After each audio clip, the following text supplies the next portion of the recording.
E aí pessoal, vamos ver o conteúdo aí, força e movimento.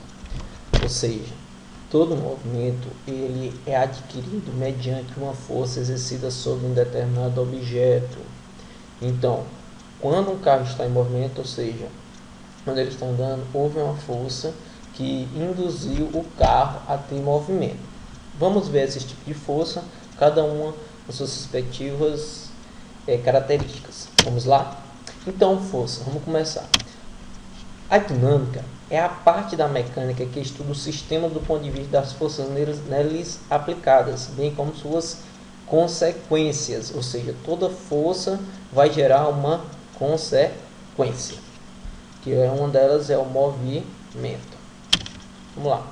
As forças só são, portanto, a chave para compreender como os movimentos são produzidos ou modificados, pois o estado de repouso e o estado de movimento estão diretamente relacionados à ação das forças sobre os corpos. Como eu expliquei a vocês, tanto a questão, ele altera, a força ela altera, ela modifica os estados, tanto na questão de repouso como na questão de movimento. Como vocês podem observar até aqui na figura, vocês observam que há um carrinho, certo? De feira, beleza?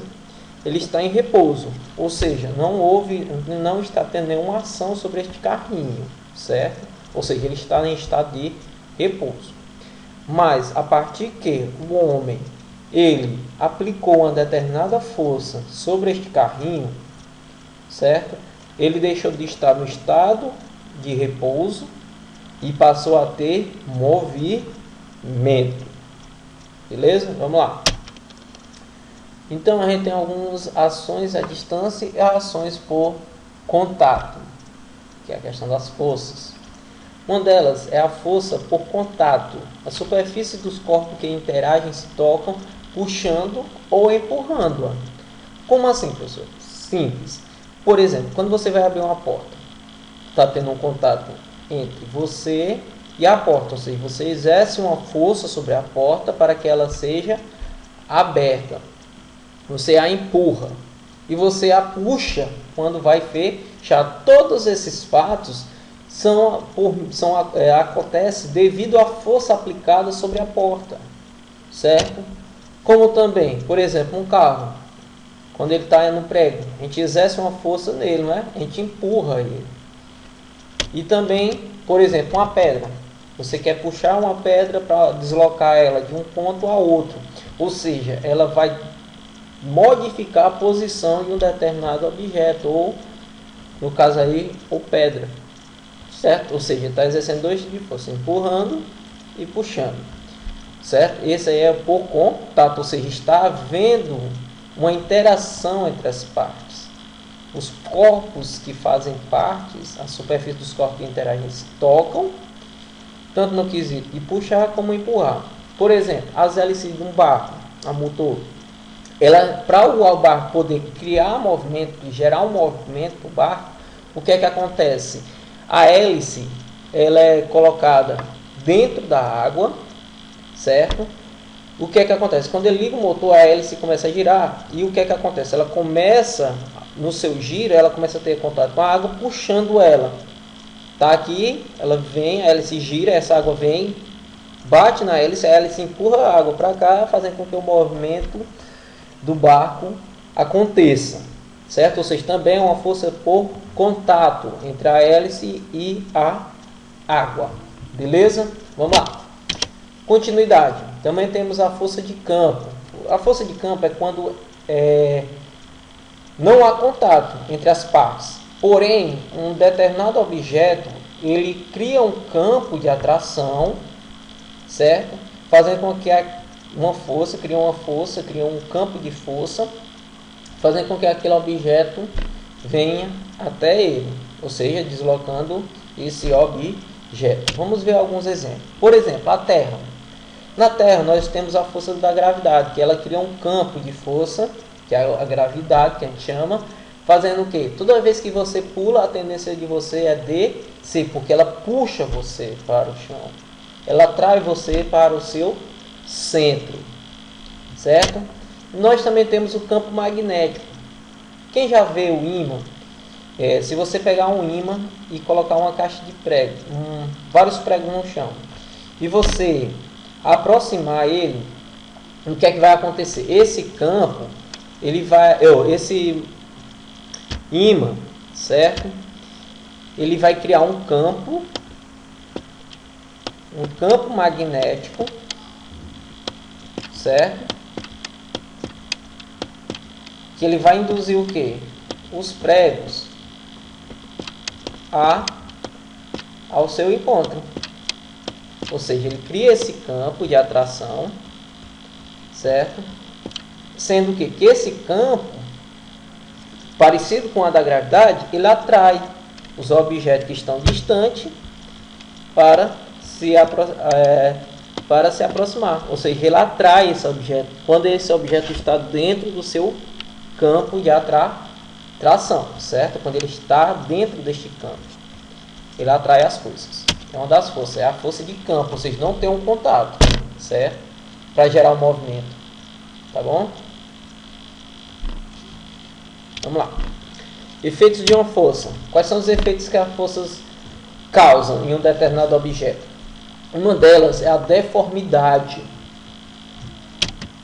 A outra é a deformidade da mola. E a outra é a mudança de velocidade. Vamos ver de uma por uma. Primeiro, a deformidade é quando um objeto ele é deformado. Ele tem uma característica X, mas quando sofre uma força, ela se deforma. Como aí temos o exemplo, os carros, eles não são assim.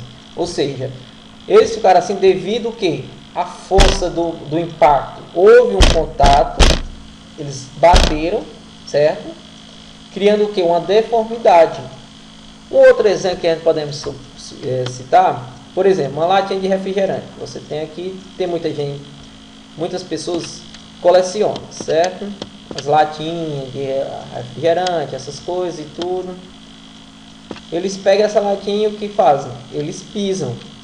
Fazendo o que? A deformação.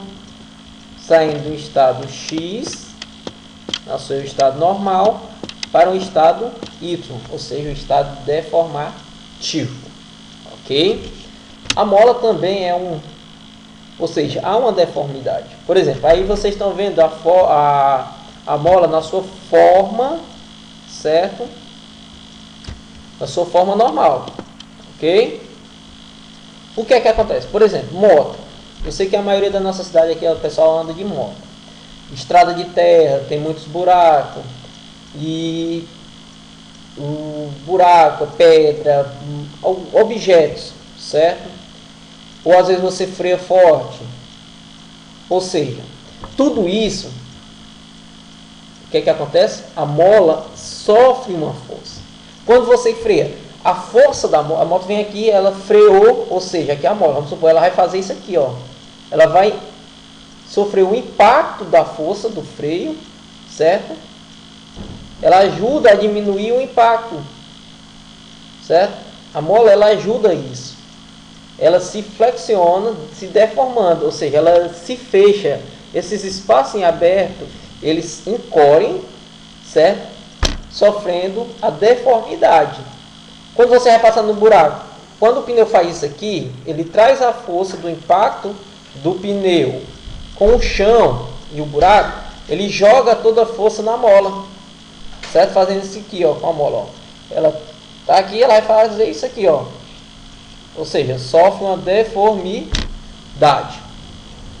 Ou seja, a ação da força, ela converte essa força fazendo na sua deformidade, diminuindo o impacto junto ao objeto, ou carro, ou moto, ou alguma outra coisa. Ok? Até se você colocar uma pedra em cima desta mola, vai o que? Acontecer a sua deformação. Nós também temos a mudança de velocidade. Vamos supor que você vai aqui na moto, uma velocidade X, mas quando você acelera, você aplicou uma força. O motor, ou seja, houve mais ação, houve uma força, fazendo com que a velocidade aumente, certo? Ou seja, ela alterou, houve uma mudança de velocidade. Toda vez que ela sai de um ponto X, novamente, ok, ela vai aqui para o ponto X e vem para o Y, certo? Houve o que? Uma mudança de velocidade, porque houve uma aplicação de força para que o motor gerasse mais potência e assim aumentasse a velocidade. Próximo, o equilíbrio. Nós teremos dois tipos de equilíbrio, o estático e o dinâmico, certo? O equilíbrio estático, pessoal, é quando a sua velocidade vetorial se mantém nula no decorrer do tempo. Ou seja, isto é, o corpo permanece em repouso em relação ao ponto referencial. Vamos supor, como assim, professor? Um ponto referencial é um ponto de referência. Por exemplo, quando alguém liga para você, ei, onde é que a gente podemos se encontrar? Você vai dar um ponto de referência que te leve, ou que leve aquela pessoa a chegar até você. Chamamos de ponto de referencial. Por exemplo, se um carro está bem aqui, certo? Aqui é meu carro, um carrão mesmo, máquina, uma Ferrari antiga, potente, e estou parado de frente a um prédio. Separa, vamos botar aqui. Beleza, certo? Ou seja, em relação ao prédio, eu estou em estado de repouso. Ou seja, a minha velocidade vetorial, ela está, o quê? Nula. Porque não está tendo movimento. Ou seja, está em equilíbrio estático. Já o equilíbrio dinâmico é dito dinâmico quando o ponto material tem velocidade vetorial constante. Ou seja, ela é constante e não nula no decorrer do tempo. Isto é, quando esse movimento é retilíneo uniforme. Por exemplo, vamos supor que aqui o carro vai percorrer aqui essa velocidade x, certo? Um espaço de tempo, certo? Aonde ele vai permanecer uma velocidade de, vamos supor, de 40 km, certo? Ou seja, em decorrer do tempo, ou seja, a velocidade dele sempre vai permanecer em 40 km, independente da distância, ok? Então, pessoal, por hoje é só. Bons estudos. Qualquer dúvida podem me procurar. Forte abraço. Fiquem com Deus. Já está indo.